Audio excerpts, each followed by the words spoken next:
ಗೆಳೆಯರೆ, ಮತಾಂತರದ ಬಗ್ಗೆ ನಾವು ಮಾತಾಡ್ತಲೇ ಇರ್ತೀವಿ, ಆದರೆ ಅದನ್ನು ತಡೆಯೋದಕ್ಕೆ ಬರೀ ಕಾನೂನುಗಳಿಂದ ಸಾಧ್ಯವಾಗುತ್ತಾ ಅನ್ನೋ ಬಗ್ಗೆ ಪ್ರಾಕ್ಟಿಕಲ್ ಆಗಿ ಯೋಚಿಸೋದಕ್ಕೆ ನಾವು ಹೋಗೋದಿಲ್ಲ. ಇವತ್ತು ಮತಾಂತರ ಆಗ್ತಾ ಇರೋ ವರ್ಗ ಯಾವುದು, ಅದನ್ನು ನಮ್ಮ ಜೊತೆ ಉಳಿಸ್ಕೊಳ್ಳೋದಕ್ಕೆ ನಾವೇನು ಮಾಡ್ತಾ ಇದ್ದೀವಿ? ಈ ಬಗ್ಗೆ ಹಿಂದೂ ಸಮಾಜದ ಯಾವ ಮತಗುರುವೂ ಇವತ್ತಿನವರೆಗೆ ಯೋಚಿಸಿದಂತೆ ಕಾಣ್ತಾ ಇಲ್ಲ. ಬಡತನ, ಅಸ್ಪೃಶ್ಯತೆ, ಹಣದ ಅಗತ್ಯ ಇವೇ ಮತಾಂತರಕ್ಕೆ ಕಾರಣ ಆಗ್ತಾ ಇವೆ ಅನ್ನೋದಾದ್ರೆ ಅದನ್ನು ಸರಿಪಡಿಸೋದಕ್ಕೆ ನಮ್ಮ ಮಠಗಳಿಗೆ ಸಾಧ್ಯ ಆಗೋದಿಲ್ವಾ? ಅಲ್ಲಿ ಏನು ಕಡಿಮೆ ಹಣ ಇದೆಯೇನ್ರಿ?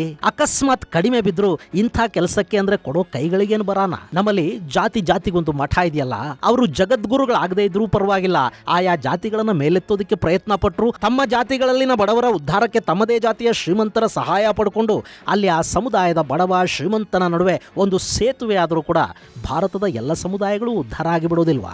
ಇವತ್ತು ಯಾವ ಶ್ರೀಮಂತ ಮಠ ಉಚಿತ ಆಸ್ಪತ್ರೆಗಳನ್ನು ನಡೆಸ್ತಾ ಇದೆ ಹೇಳಿ? ಅವರು ಸಮುದಾಯದ ಹಣದಲ್ಲಿ ಆಸ್ಪತ್ರೆಗಳನ್ನು ಕಟ್ಟಿ ಮಲ್ಟಿ ನ್ಯಾಷನಲ್ ಕಂಪನಿಗಳಿಗೆ ಅವುಗಳನ್ನು ಕೊಟ್ಟು ಬಡವರ ರಕ್ತ ಹೀರಿಸ್ತಾ ಇದ್ದಾರೆ ಹೊರತು ಉಚಿತ ಚಿಕಿತ್ಸೆಯನ್ನ ಯಾರಾದರೂ ಮಾಡ್ತಾ ಇದ್ದಾರಾ? ಇನ್ನು ಮಠಗಳು ನಡೆಸೋ ಮೆಡಿಕಲ್ ಇಂಜಿನಿಯರಿಂಗ್ ಕಾಲೇಜುಗಳಿಗೆ ಹೋಗಿ ನೋಡಿ, ಬೇರೆ ಪ್ರೈವೇಟ್ ಕಾಲೇಜುಗಳಿಗಿಂತಲೂ ಹೆಚ್ಚು ಫೀಸು ಡೊನೇಷನ್ನು ಅಲ್ಲಿರುತ್ತೆ. ನಮಗೆ ಕೊಡಬೇಕಾಗಿರೋದು ಸಮಾಜದ ಕರ್ತವ್ಯ ಅಂತ ಅವ್ರು ಭಾವಿಸ್ತಾರೆ ಹೊರತು ನಾನು ಸಮಾಜಕ್ಕೇನು ಕೊಡ್ತಾ ಇದ್ದೀನಿ ಅನ್ನೋದನ್ನ ಯೋಚನೆ ಕೂಡ ಮಾಡೋದಕ್ಕೆ ಹೋಗೋದಿಲ್ಲ. ಹೀಗಾದಾಗ ಈ ಸಮಾಜ ಹೇಗೆ ತಾನೇ ಉಳಿಯುತ್ತೆ?